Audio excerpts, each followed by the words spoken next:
Hey friend, welcome back to the Waiting Well podcast. Today's episode is for the woman who feels lonely in infertility, even though you might technically have support. Maybe you have a good husband and great friends, an incredible church that you attend, and even loving people who check in with you. And yet you still feel alone. Sometimes that loneliness makes you wonder questions like, what is wrong with me? Why do I still feel this way? Why does nobody seem to fully understand, even though I'm surrounded by such incredible people? If that is you, this episode is the perfect place to start because infertility is one of the most uniquely isolating experiences that we can walk through, even inside good community. And today I want to talk about why that is. Because when you understand why infertility feels so lonely, you can finally start finding your way out of that emotional isolation instead of blaming yourself for it.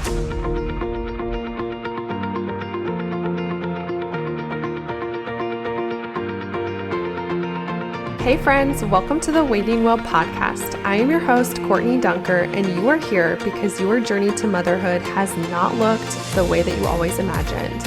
It has held heartbreak, loneliness, and questions like, why me, God? I'm here to remind you that you do not have to walk this road alone. And here we can wait well together. Each week, I will share faith-based encouragement from my own infertility journey, provide information from guest experts on navigating infertility and conceiving, powerful testimonies, and top tips on stewarding your health and emotional well-being through this demanding journey. So if you are ready to take back control of your life, find peace with God, join the in-between spaces, and thrive in your waiting season, then meet me at the well, girl. Grab that warm chocolate chip cookie, a little bit of unicorn juice or iced coffee. We've got some intentional growth to do. Let's get it. Infertility loneliness is different than normal loneliness, right? Because it's not just about whether you're surrounded by people. You could be, and you're still feeling lonely. It's about whether people understand the weight of what you're carrying. I had the most incredible family ever, and I felt so supported. I felt so surrounded. I felt so loved. But I was carrying this invisible grief and this cloak of infertility that nobody in my family had ever gone through or experienced. And while it looked completely normal on the outside, I was still smiling. I was still showing up to church. I was going to birthday parties and holding conversations. I would even talk to people very honestly and openly when they asked me about that part of our journey. But inside, I was carrying disappointment. I was carrying fear. I had jealousy, and I hated feeling that way. I had questions about God that I honestly felt awkward or a little bit like maybe nobody else has asked these questions or felt this way. And so I felt embarrassed to ask those questions about God, and fear of the future. So much fear, what would actually happen if we did not conceive? And the hardest part is most people don't see that part. That's the quiet part. That's me and my husband are having those parts, and sometimes not even vocalizing between the two of us because we're both going through our own emotions, and it's not very visible. But most people aren't seeing that because they don't care. They obviously do care, but because infertility grief is mostly silent grief, nobody is standing next to me every time I get my period, except for maybe my husband. There's not this funeral that takes place or this public mourning or this obvious loss that others are recognizing. Honestly, life kind of continues in a very normal pattern for those navigating infertility. And it's a little tricky. It's a little bit mind-boggling because and tricks your mind a little bit because you feel like you're normal for most of the month. And then you have a week or a week and a half where you are just devastated by your period coming, by the news that you just got. And you're grieving something so real. These timelines that we expected and what we hoped for and what we pictured when we got married on our wedding day. No one ever thinks I'm going to go through infertility for 6 years when I marry you. We don't think that. And invisible grief can create this invisible loneliness. Again, not because people aren't around you, but because they can't see what we're often carrying. I could be super heavy one day because I started my period that day. And that's not really a topic of conversation for me to just open with or to bring up out of the blue. So unless somebody asks, I really only have it with my husband to discuss. Maybe my mom, maybe my family members. But it's not just going to be this topic of conversation where I'm going to, my community is just going to pour out because they know that I'm hurting without me saying it. I have to, it has to kind of come up. So it's an interesting thing to navigate on the topic of loneliness within this. So let's dive into 3 types of loneliness that trying to conceive women are experiencing. I want to put language around these 3 types of loneliness I see in women that are experiencing infertility, because I think it helps us process what's actually taking place and be able to kind of move through it instead of be stuck by it. Sometimes just having that language is going to unlock something. It's going to help you realize like, okay, I'm not crazy. I'm not dramatic. I am responding to something very real. And that acknowledgement, or like just feeling seen and heard, heals in so many ways. So type number 1 is going to be emotional loneliness. This is when people care, but they don't fully understand. Again, like I had incredible family members.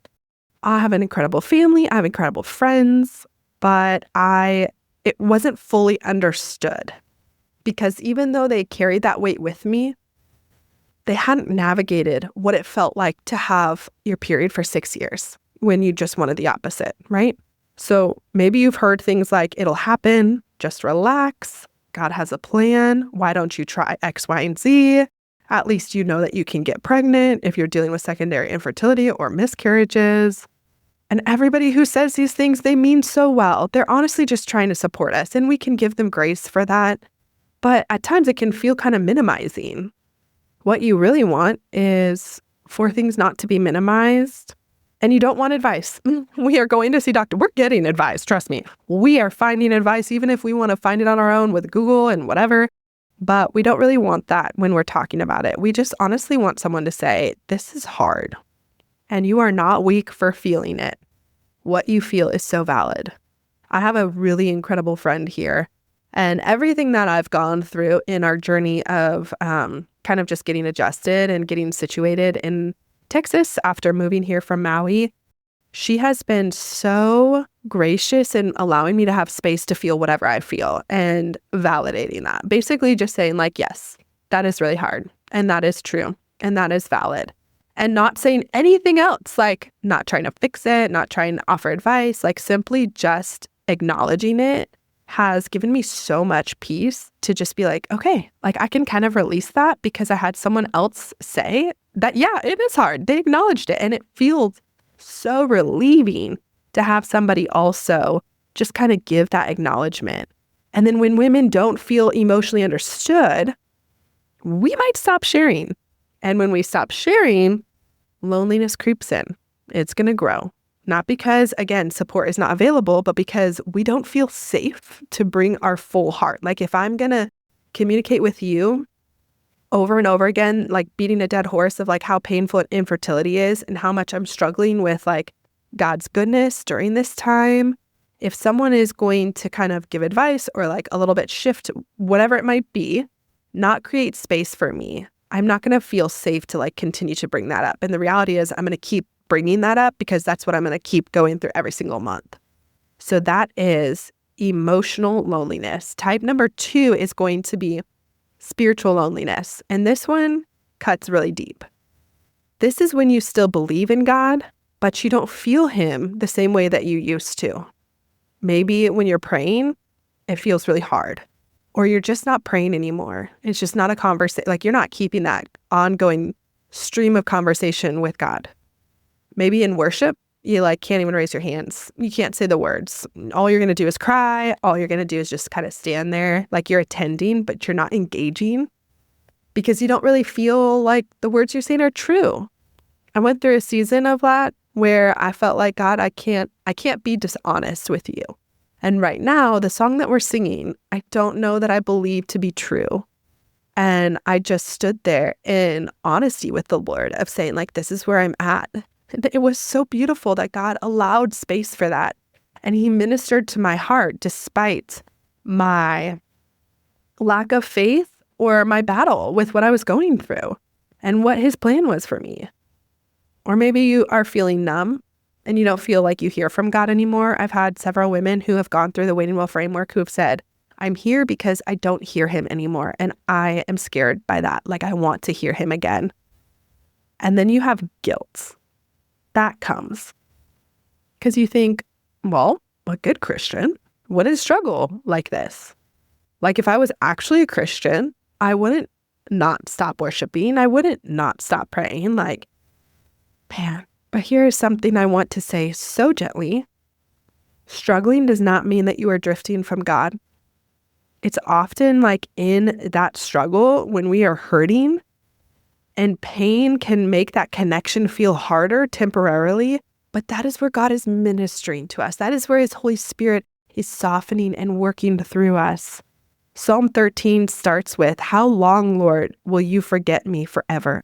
That's not rebellion. That is honest pain. And God included it in Scripture for a reason. Like, how comforting is that? To know we're not the only ones that have talked to God and said, like, I don't know that I can lift my hands to you right now. I want to. Please change this in me. Don't let me stay the same. This is not okay. But this is where I'm at. God knew that faithful people would walk through really hard seasons where connection feels harder. And praise the Lord that He sent Jesus Christ to rip that veil in two between the basically like the higher where the holies of holies can go, only the priests, and where we as commoners stand outside. That we can now talk straight to the Lord. By Jesus' grace and His death and resurrection, we now have direct access to God to communicate, to process, to lament. And He's right there because He wants that connection with us too. Type number 3 is future loneliness. This is the loneliness that shows up when everyone else's life seems to move forward. More announcements are coming. People are on baby number 2. People are on baby number 3, maybe baby number 4. And we, you're hearing the stories like we weren't even trying. And here you are. You're still walking through the exact same waiting season. You start to feel like you're standing still and everyone else is moving around you. It's like someone has put like a stop sign in front of your car, but every other car is going around and finding a way through. And you're like, okay, I'm going to try this way. Oh, nope, that's a stop sign too. And over here is a stop sign. And you're asking, like that loneliness is asking, will I ever get there? What if I'm left behind? What if never changes? Do you know what makes this loneliness hard? Is that it's not just about today. It is about the uncertainty of the years to come, or even just tomorrow. And that uncertainty is exhausting. It's exhausting to wonder if you're ever going to have kids, or if you're going to be the auntie and uncle who are 60 with no kids because you believed that it would happen, but it never did. And that scares you. I know it scared me. I wasn't at peace with that. I wasn't okay with that if that was going to be God's plan. But I wanted to get there, not because I wanted those circumstances, but because I knew that a true follower of Christ would lay everything on the altar. Whatever God you want to take, whatever God you want to do, it is yours. You have free reign and free will over my life because I handed my life over to you. And if I can't give you the future of my destiny with my family, then who am I to say I'm your follower? At that point, I'm following myself. So I want to share part of my own story because I want to talk about this kind of like from the outside. As I'm sure you know, I walked through infertility for 6 years. I had support. I have the best family ever. My husband is incredible, such a leader and such a gift of faith. I also am now navigating secondary infertility. I have an incredible support system. I have always had people. I have a loving husband still. I have a loving family still. I have a great church right now. And I still feel lonely sometimes because I'm a mom right now. But I'm not like a normal mom who can just plan to have her next kid. And that feels kind of weird. And before, I felt lonely because so many people had moved on and I was left with nothing. Everyone was on like their 3rd and 4th kid. And here I was 6 years later and I still had no kids. I didn't even know if I was going to have kids. And I felt that loneliness, not because people were not there to support me, but because I didn't have a lot of people that fully understood what I was carrying internally. They didn't know what it felt like to question everything in your faith and basically have everything turned over, where you have to now figure out which way is up and what you actually do believe, what is actually true about God. I remember the seasons where I felt like I was becoming quieter. Those seasons I mentioned about standing in church and not being able to raise my hands. Not really sharing as much anymore because I just wanted to isolate. There was 2 years that we lived in Japan and I did not have any community besides my family that I would talk to via FaceTime and my husband. I was so lonely. And that loneliness turned to isolation, and that isolation turned to depression. But because I was explaining the pain over and over, I was getting exhausted from that and kind of catching people up, and nobody was actually walking me through it at the time besides obviously my husband. But I remember realizing something so important. The deepest loneliness I felt, it wasn't actually from people. It is when I felt so distant from God and I felt like he didn't hear me anymore. I'd been praying the same prayer for 6 years. I was desperate. There were times I was just so sick from my period, just laying on the bathroom floor like, God, why? Like, why? It seems so easy. Children are a gift from the Lord. Like, I don't understand why you're withholding this gift from me. I've given you everything. And I don't feel like you're giving anything back to me. And that deep loneliness, I actually, after our second IUI failed, I was staying at my parents' house for the summer because Josh had to go back to Japan for his basketball season to start.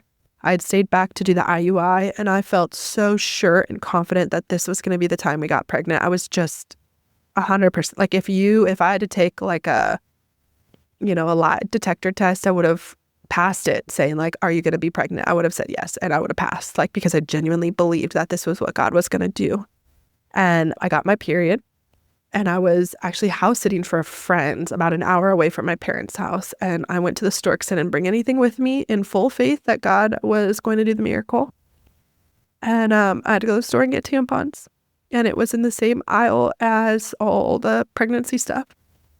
And this woman who was like, had to be, 30 plus weeks pregnant, was with her husband. They were laughing and smiling and picking out things in the aisle. And I just stared at them. And it just felt like, I don't know their story, God, but I don't understand why they got the story that I'm asking you to write in mine. I grabbed my tampons and, a bunch of unshed tears just pooling up in my eyes. I walked to the checkout and I checked out. And it felt unfair. Honestly, kind of felt mean. Like it felt mean. It felt like you can do this and you're not doing it. So that feels mean. It feels mean. But that night, my parents actually ironically had tickets to go to this crusade thing that Greg Laurie does in Southern California. If you're from that area, you'd understand. And I went with them. I sat in Angel Stadium, and Mercy Me comes on. I obviously knew I Can Only Imagine, but I didn't really follow the band very much. And they had just come out with a song called Even If. And that song wrecked me because I knew I had sin in my heart that said, Lord, I can't say that. I can't say, even if you don't do this, I'm going to praise you. I couldn't say that. And I was just bawling in my seat, and I had my dad on my right and my mom on my left, and there we are. Nobody could see us. It's dark. And I just felt like the only one in the stadium, just like this spotlight on me. God was just speaking to me through that song. And I felt so convicted. I had done what I needed to do to get right with him because I was allowing my desire for what I wanted most to cloud out and void the sin in my heart, that I was not trusting him at all costs. And my parents were just praying over me and worshiping with me. And what's so crazy is that now it's been, 4 or 5 years since that day. And I just went on a date on Friday night after a really hard week of mothering. And my husband and I went to see I Can Only Imagine 2. And it was about the making and creating of that song from Mercy Me called Even If, and the life testimonies and journeys that led to creating and writing that song. And I cried the entire time of that movie because I so vividly remember sitting in that stadium and feeling like God was speaking straight to my heart. And then here I am in this movie theater with my husband, and I have a babysitter for my two precious miracles, Highland and Praise, that are at home asleep while I'm out on a date, watching this making of this journey that spoke to me so long ago, knowing that I did get to that point. I did get to the point of saying, even if, God, you don't, I love you, you're good, I will praise you. I got there before the miracle, before those beautiful smiles, before the day I held my baby in my arms, before I got that positive pregnancy test. That is what this is about. You're not going to beat loneliness by filling it with beautiful little children faces, like these sweet little souls. Yes, they fill your heart, but true loneliness can only be overcome by allowing God's Spirit to minister to you, to fill the gaps of your heart, to close the wounds of your heart, to process what is creating that and be able to create transformation in your journey. So after walking through this and then, walking through so many women, here is what I see helps us move out of that place of loneliness and out of that place of I don't think I could say, even if you don't. It's not just encouragement. It's intentional healing. We begin to feel less alone, and we begin to say, even if, when we have a place to process our emotions safely, when biblical truth replaces our fear, when community with women who understand, and we have structure for rebuilding our faith. Because healing is not going to be accidental, and healing was what took place for me. When I felt that conviction in that stadium to where I was when I got that first positive pregnancy test after IVF with Highland, it was the healing that I went through. And that night I put everything on the altar and I said, God, even if you don't. And we stopped trying for about 2 years. 2 years we stopped trying. And I said no. I said no to moving forward with any other protocol. Obviously, we never not tried in the sense of natural, we never prevented pregnancy. But for 2 years, I didn't seek out. I wasn't tracking things. I wasn't trying to get pregnant. I stepped back and I said, God, it's on the altar. It is yours. I will not move until you tell me to move. And when I was in that position, I have never felt more cared for, more loved, more supported, and more basically the opposite of loneliness, less lonely. Is that what I'm trying to say? The opposite of loneliness than when I was in that humble, surrendered state. Because God was everything for me. He was filling my cup. He was my provision. And that is why I created the Waiting Well framework. Because I see so many incredible women who are not connecting these dots to step into a place of not only healing what has taken place in your journey, but then to step into surrender and humility of saying, God, even if you don't, I'm actually so happy to put it on the altar because I trust you that much. I love you that much. I want you, all of you, all the way. So if you're listening right now and you're thinking, that's where I am, Courtney. I am you in the stadium 5 years ago. I want to personally invite you to something because I don't want this to just be another episode that you listen to and then you go back to carrying everything alone. I created this 5-day faith reset. It's completely free and it is designed this week to help women who feel spiritually tired, emotionally heavy, alone, even with support, and you want peace with God again. Over these 5 days, I'm going to help you reconnect with God, process a lot of what you're carrying, take these baby steps to rebuilding your spiritual footing, and start finding that peace again. And I just want to say this clearly. This is not for the woman who wants more fertility tips, because that's not what this is going to be. This is for the woman who knows I need my heart to be strengthened. I feel convicted spiritually to do something about my journey and to specifically attack my infertility journey from a spiritual position, basically. And if that is you, this is your invitation. So you can hop down to the show notes. I will have it labeled the Waiting Well 5-day faith reset, where you can click the link and register. And if you've been thinking about joining the Waiting Well framework, which is our 8-week discipleship cohort, this reset is the best place to start. It starts this week, it starts today. because it is where you're going to step into the process of transformation. And then we can build on it in the Waiting Well framework that starts after Easter. I want you to remember this, friend. Loneliness in this season does not mean God has stepped away. Psalm 34 says the Lord is close to the brokenhearted, not close to the strong, not close to the perfect, but close to the brokenhearted. He is close to you right now, and you don't have to figure this out alone anymore. I'll see you next week on The Waiting Well. I am so glad that you chose to meet me at the well today. If this episode inspired you, changed you, or blessed you in some way, I would love for you to do one of two things.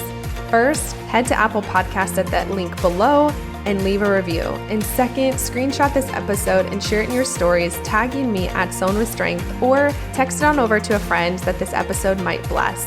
These are the number one ways to thank me. I am truly so grateful to be building out this community, and I cannot wait to see you on the next episode. Until then, go get a workout done for me, and I will see you right back here at the Waiting Well podcast.